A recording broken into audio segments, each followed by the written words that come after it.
Hi, it's Suzy, though you probably know that if you're tuning into this podcast. It's Suzy Welch. I'm a professor at NYU Stern School of Business, and this is the Becoming You podcast. Becoming You is a tool, a methodology that helps you answer the question, what should I do with my life? But it's also a lifelong tool for self-discovery and career planning. That is what Becoming You is, and it's soon to be a book about, not soon. I lied. It's not soon. It's May, okay? But I wrote the book. It's done, and I handed it over to my publisher, and she said, well done, Suzy, and then I cried softly into my hands. Anyway, I'm really glad you're here. In today's episode, we're doing a lot of different things, but one thing I want to talk to you about is interviewing. You're going to learn about interviewing in this podcast because I have been interviewing people for a new job on the team, on the Becoming You team, and so we're going to talk about do's and don'ts of interviewing and my favorite interviewing question, which goes right to the core of Becoming You in many ways. But I will say we had our first Becoming You 3-day intensive. This is the first time that Becoming You as a class was offered in the wild, I would say, outside of NYU. 50 brave souls came to New York City and took Becoming You in 3 days with me. And I want to say that for me, and I think for many people in the room, it was a truly transcendent experience. I didn't know what to expect. I've never taught Becoming You in 3 days before. It's typically a 6 or an 8-week program. And coming up soon, it's going to be a 12-week program at NYU. But we gave it a whirl. And it is possible to teach Becoming You in 3 very long, intense days and really have the outcome, which again is either figuring out what you should do with your life right away. And that was the case for many people.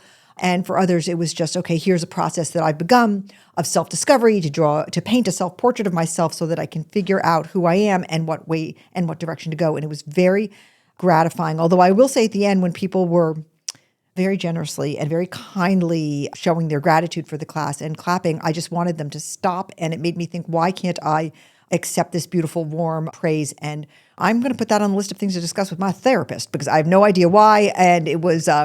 But thank you. If you're listening to this and you were one of the people who were there, you know how great it was and how much we all ended up loving each other and trusting each other and learning from each other. Okay, let us turn our attention to interviewing. So I'm interviewing for a role. I've interviewed so many people in my career, and interviewing is a skill. I actually have a line, if you are a person who does a lot of interviews, which is to never interview alone. You always need a second or a third opinion. And I've been interviewing, and I want to say that I was struck today when I did many interviews, and I'm actually, after this podcast, interviewing yet another person, by one person in particular, and I would like you to learn a lesson from her, and that is that she was so freaking prepared, it was frightening. Okay, she came to the interview with a slide deck of what she would do in the role. Okay, a presentation. She presented. Who does that? Well, not the person before her, that's for sure. So what she did was she entered into the content of the job. She gave it a huge amount of thought. She clearly prepared by looking at all my social media, reading the syllabus of my class. I mean, I think that if I had asked her my dog's names, she would have been able to answer, okay? But she really imagined her role fully and gave an incredibly robust version of how she would handle the job. And then she handled all the sort of very spontaneous questions about how she would handle a crisis and so forth and so on.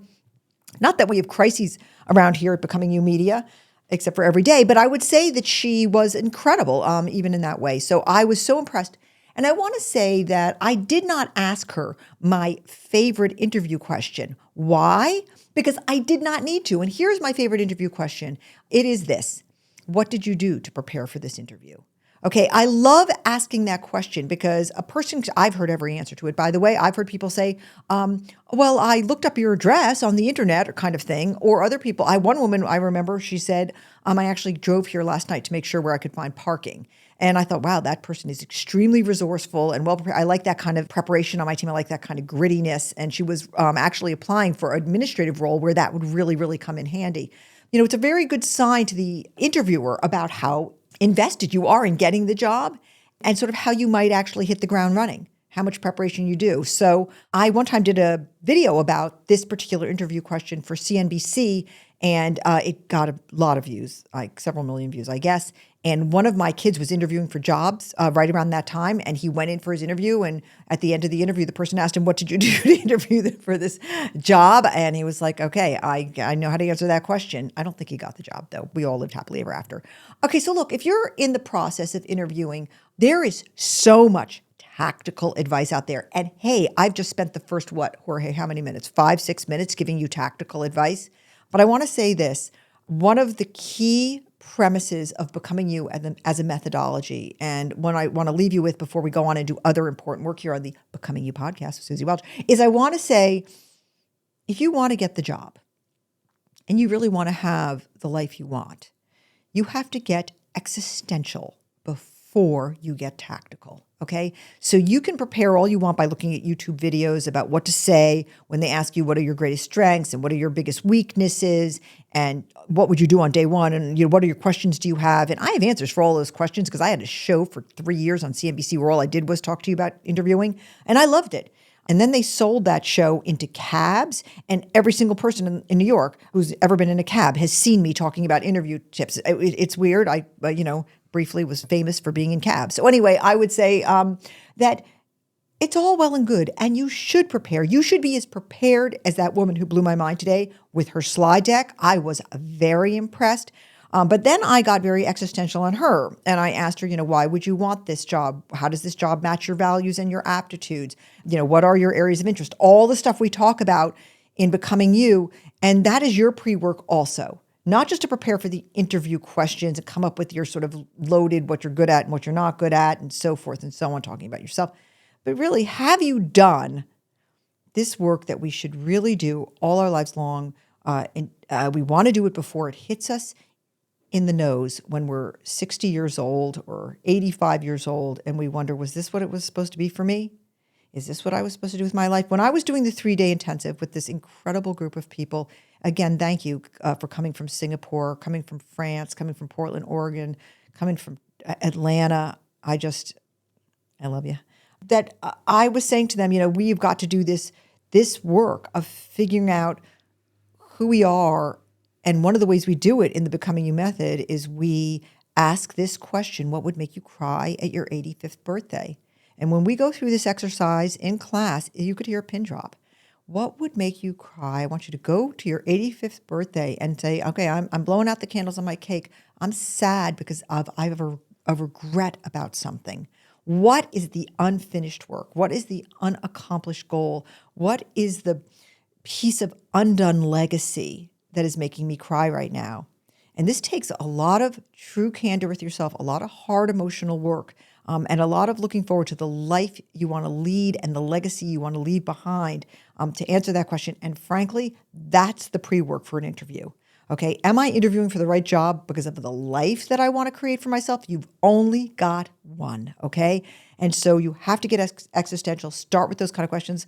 That's what Becoming You is all about. It's to prepare you existentially before you can be prepared tactically for the interviews. And look, I'm super happy to be in a position because of the work I've done in my career and what I teach and so forth, to be able to sort of go up and down between existential and tactical. You kind of got to be both at once, just like you do have to be that way every single day. But don't just cede to the tactical. Be great when you got to be tactical like that woman was today, but do the hard work of the existential. And that's what this show's all about. So keep on coming back if you would. I think you could even subscribe. Can you subscribe to this show? Yes. Okay, I'm being told by my team that you can be, so please do that. That is my rant for today. I also want to say something else. Okay, I know this rant is going on and on. Jorge, how long has this rant been going on? 9 minutes. Oh, good. I want you to know, Jorge, something very important. At the 3-day, people asked after you. They were like, how is Jorge? Because I talk to you all the time during the podcast. Is he okay? And I was like, he seems to be okay, right? How's the pregnancy going? It's going well. We're in the 3rd trimester, so my wife is very pregnant at this point. It's so exciting. But it's going very well. Oh, my God. All right, we will keep everybody up to date on Jorge's exciting arrival. What's the due date? November 13th. Please, everybody, put it on your calendar. Okay. All right, so I want to say one more thing. Everybody has, not everybody, many people have expressed their deep concern over Suzy the Swan. If you've been listening to this podcast, you know that Suzy was my swan, or she was a swan who lived on my pond, who followed me around, and I named her after myself because she's alone. And swans are typically in pairs. I was in a pair. I was actually visited by some friends just this weekend, and I was saying I had this single swan, and the husband is a scientist, and he said, well, swans are never alone. And I said, Suzy was. And for 1 minute there, he thought I was talking about myself in the third person. And anyway, so Suzy was my swan. And after the fireworks this summer, she disappeared. I felt grievously sad about it. And people write me all the time and ask me all the time, has Suzy come back as I had hoped? I reported to them that she has not come back, but I do have a new pond resident who I've named Emily, after Emily Dickinson. Emily, I think she's a heron, and I named her after Emily Dickinson because of the beautiful line in one of her poems, which is that we grow not older with the years, but newer every day. So I named her after a poet. Anyway, Suzy's not back, but I want to say to you that one of you listeners, and I hope it is a listener who is listening right now, actually moved by that story, sent me a beautiful swan, a vase of a swan, and she found it. It's a one of a kind. I was moved to tears when I opened the package with a beautiful note about the story of the swan and how it touched her. And you know what? People ask me why I do a podcast, and that is why, because there are beautiful people out there in the world, and you can reach them and you can meet them by reaching out to them on a podcast. So if you're out there listening, I don't want to identify you because I don't want to violate your privacy in any way. You touched me very, very deeply, and I am so grateful. And I will put a flower in that vase and think about Suzy the swan every time I look at it. And speaking of animals, here come the dogs. The heavy breathing you hear is not me. That's Sir. Here comes Audrey. Did you miss me? Okay. They've been going on their walk. And Pierre is drinking my water out of a cup. We're so professional around here. But thank you very much for the swan and for entering my story the way you did.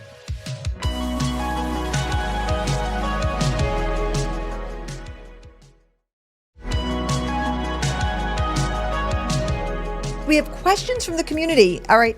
Speak up, Eliza. All right. The first question is, you have a video talking about the importance of stamina at work. What would be an example of a stamina mismatch in a job? Yes. What a great question. So I have a tool, which I hope you all will have access to soon, because yet again, I'm going into the mix with my developers to get a tool that everybody can use. I have a tool that's called the Career Traits Compass, and it has 4 traits that I think really track differently with different jobs that you need to know about yourself.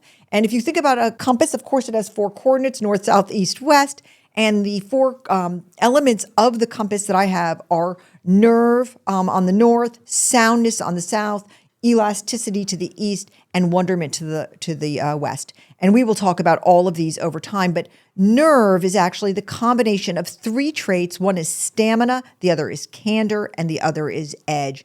And stamina is just endurance, okay? It's just kind of, we all have different levels of endurance. And for some of us, it's just born into us, and we are either high energy or low energy. And for others, it's related to health issues. I have a person who's in my extended family who is an absolutely marvelously talented, beautiful, wonderful human being.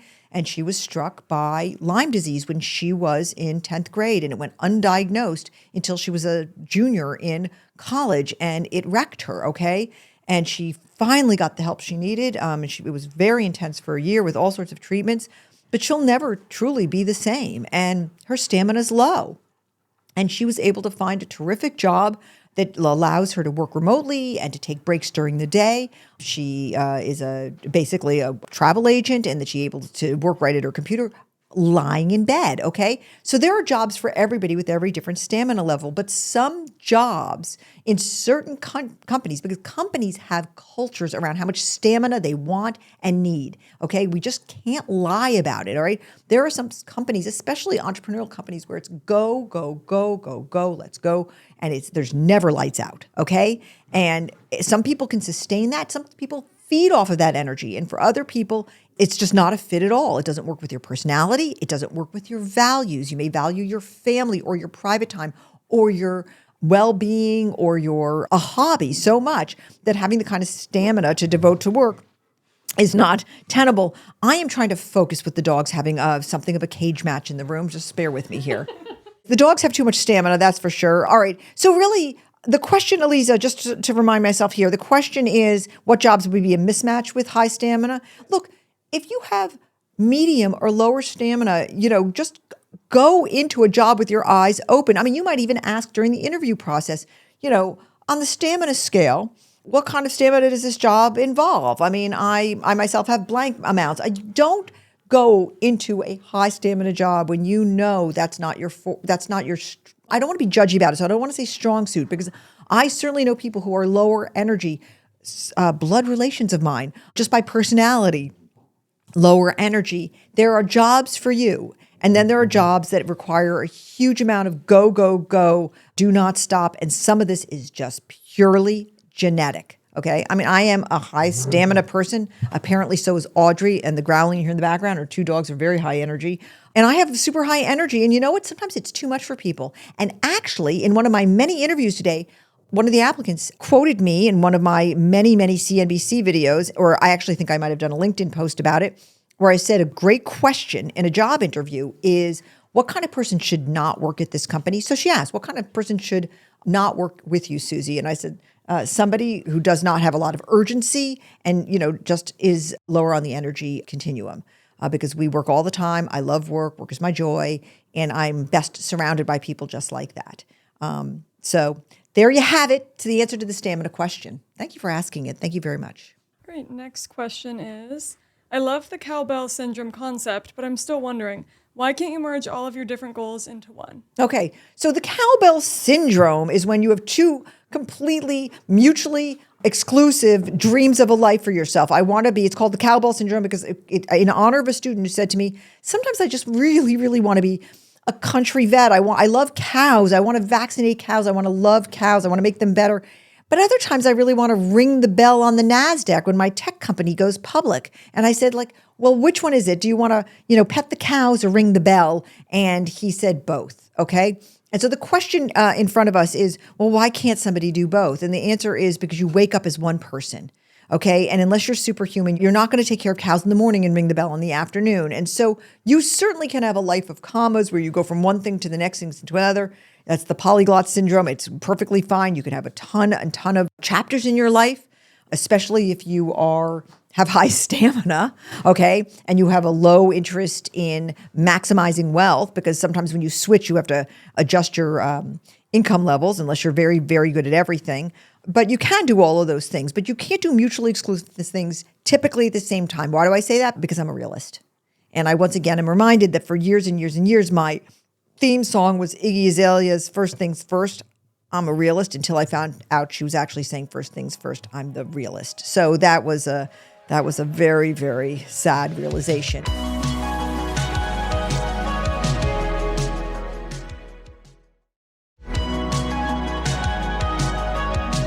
All right, we've come upon one of my favorite segments of the show. It's decoding corporate jargon. And in fact, I know this theme keeps on coming up again and again, but in the many interviews that I've been doing for this new role here at Becoming a You Media, there was a person who was speaking completely in corporate jargon. And in the course of the interview, several times said the phrase, I think we should put a pin in that, which means I don't have an answer right now, by the way. And also said, I'd like to hold space for da-da-da-da-da. That's another way of saying, I'd like to think about this later. And I think it's just better to say those things. So we are going to decode corporate jargon, which I think the world would just be a better place if we could all just speak plainly to each other. So Aliza, or is it Maddie, who's going to read the corporate jargon to me? I can read it's some Maddie, corporate let's jargon. do it. We know I love corporate jargon. Yes. So. Yeah. The first one is, I'll run it up the flagpole and see what the higher ups think about this proposal. Yeah. God, the worst. And sometimes I've heard this, let's run this up the flagpole and see who salutes. Awful. Really, just even worse. And this is just basically saying, I abdicate responsibility for it. I'm going to see what the higher ups think. And I'm not going to I actually have an opinion about it. And typically when you're saying this, you don't like it. Okay. So you're going to say, I'm going to go into a private room with the people above me, and we're going to agree to tell you that it was their fault, that they don't like it and we're not doing it. And this is what managers do. And they don't want to look someone right in the eyes and say, I don't like your idea. And here are the reasons why. You know what? It's hard to say that. I don't like your idea. That candor, that's very hard for people. But the second part is, then you have to explain why.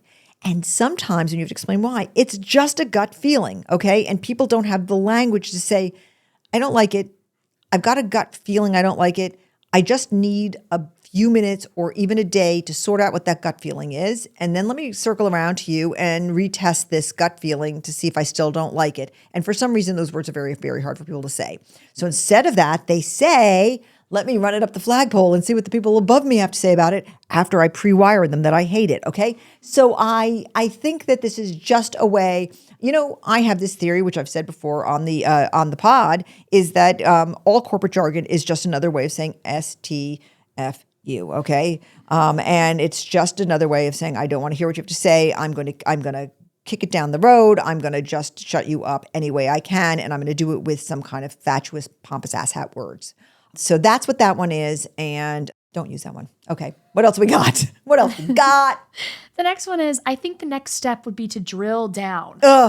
Okay, this is another one.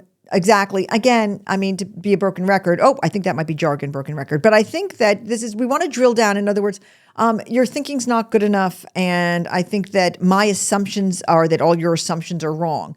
And again, wouldn't it be better if you just said, we need to drill down. We need to get more data. We need to get more facts. We need to test your assumptions. Why wouldn't we just say those words? Okay. We need to drill down. I think that we're too surface level here. In a way, when you say I want to drill down, the answer's too easy for us here. We need to get deeper. It needs to be messier. This reminds me of when we here at Becoming You Media were interviewing roughly every single development firm on the face of the universe because we had to make the products. We were going to make these new tools that are coming to you, my friends. The first being the Values Bridge, which so many of you wrote and said you would be beta testers on. Thank you. And when we will get it to you, we know who you are. We have put into beta already and tested with my 3-day intensive this tool that we're calling the Pi 360, which is a home pregnancy test version of the very elaborate, expensive corporate 360 feedback tool. And you will be able to have it for less than a cup of pumpkin spice latte, which you shouldn't drink anyway because it's filled with calories. It's just goop. You're just drinking candy, by the way. But okay, go ahead, drink it. I am such a scold. But I would say that also, okay, what's wrong with just straight coffee? Coffee just tastes good. Why would you put pumpkin and spice in it? Why would you do that when you could have coffee, which is God's gift to us, okay?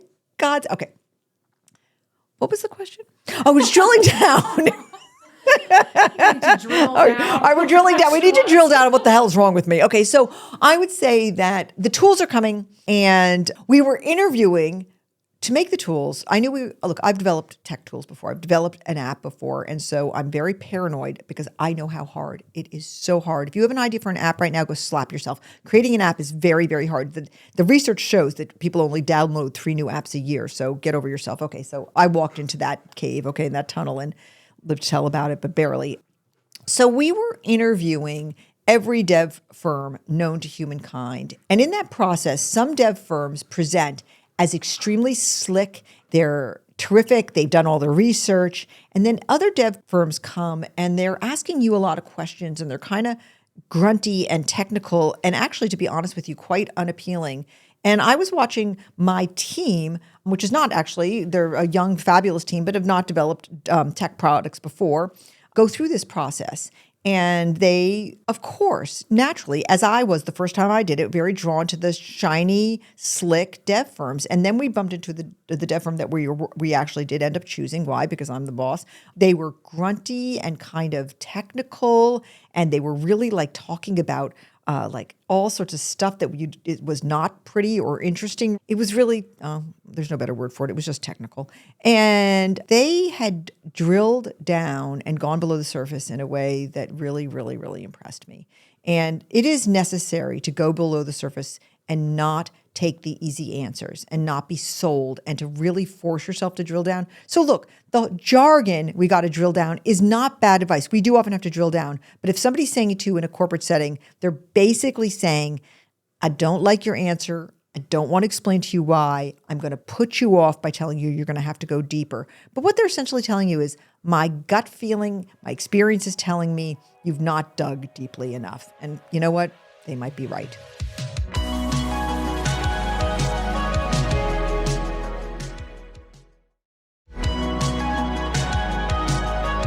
All right, we're going to end with a quote today. I have a quote that I adore by somebody who you should be paying attention to, by the way, if you're not already, but you probably are. But we have a few rapid fire questions where people are going to try to stump me. And by people, I mean my beloved team. Go ahead, team, throw it at me. All right, first question. What's a lesson that you've had to unlearn? Oh, Aliza. Did somebody send that in or did you come up with that yourself? It may or may not have been ChatGPT. Oh, it was ChatGPT. ChatGPT told me my swan was going to come back, and it was wrong. Okay, it said that she might come back, and ChatGPT, you were wrong. What is a lesson I've had to unlearn? Well, luckily, Jorge is here to cut out the blank space while I think about this, but you're going to hear an answer immediately. Stand by. I've thought of it. You have no idea how long that pause actually was because Jorge cleverly cut it out. But I think that when I was young, I thought that there were things that you never got over. I just thought there were some things you just never got over. And as I've gotten older, I've realized that even the deepest cuts and the biggest wounds and the hardest times eventually become the gold lacquer of your life. And what I mean by that is there's this ancient Japanese art called kintsugi where broken vessels are fixed by putting gold lacquer in the cracks. And actually the most beautiful and valuable parts, sort of technically valuable parts of the bowl or the cup are actually where it was broken.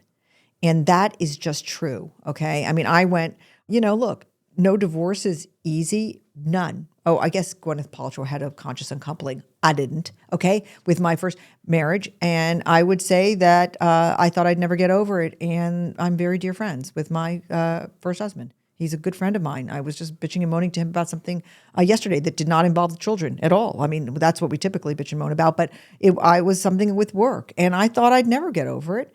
It was hard. But the gold lacquer and what I learned from that and how we both grew and went on to have beautiful second lives, both of us, taught me this incredibly important lesson, which it all becomes this beautiful tapestry of your life. So I had to unlearn that to be very profound. And there's a shout out to Eric. Okay. What else you got for me? We got time for one more. Go ahead. Maddie, I think you have to ask. Okay. All right. What do each of the dogs' voices sound like in your head? Oh my God. Well, Pierre's got a French accent. We know that. Of course. Okay. And Pierre says things like, Maman, pet me more. Oh my God. Okay. Don't all run over to me at the same time. Okay. I've just been stampeded by dogs. Sir speaks with a deep German accent, and it's usually like, I can't stare at you any harder or I'll burn a hole in your head kind of thing. He's in charge. And Sir is a big German shepherd, by the way, whose head is larger than yours, I assure you, wherever you are. Sir, your head is large. Audrey? I don't know about Audrey. I don't know. I've got to think about that. Audrey, what's your voice sound like? Hi, sweet girl. I have to say one thing about this question.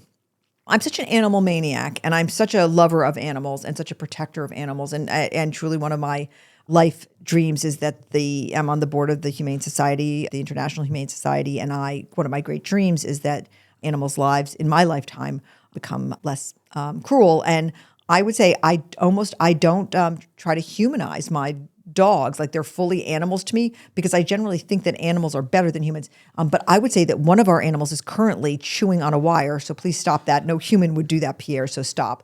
But I do know that Pierre has a French accent. Why wouldn't he? Why wouldn't a rescue dog from Fort Worth, Texas have a French accent? Okay. And I want to just say one devastating piece of news I found out this week. Devastating. I'm deeply upset about it. Some of you know that we often refer to Pierre as being Pierre on a chair, and we take pictures of Pierre on a chair, and we publicize Pierre on a chair. And I have found out that in New York City, there is another long-haired blonde dachshund who's named Pierre. And in fact, he has his own Instagram feed that's called Long-Haired Pierre. We have to have a collab and a meetup between the two Pierres, and maybe they'll speak French to each other. All right, now time for the bonjour, Pierre. And then the internet could truly break. All right, we got a quote.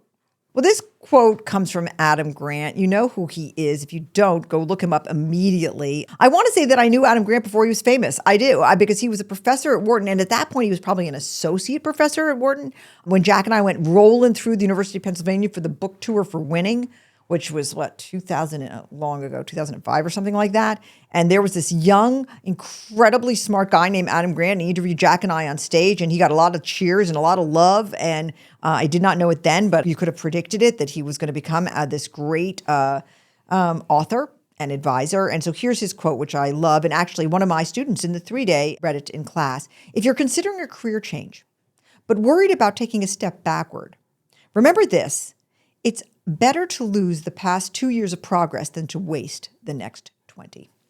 And I mean, it's so true. And you know what? It's a really great place to end because it gets right to the point of this podcast, this particular episode, which is that you got to get existential before you get tactical. And, you're worried about going backward because you think you're going to lose a little bit of time. You're just being tactical. Okay. And you got to go up and be existential and think, what do I want to do with my life, with my one wild and precious life? You've just got that one wild and precious life, and you want to live it, and you want to be the author of that life and not the editor.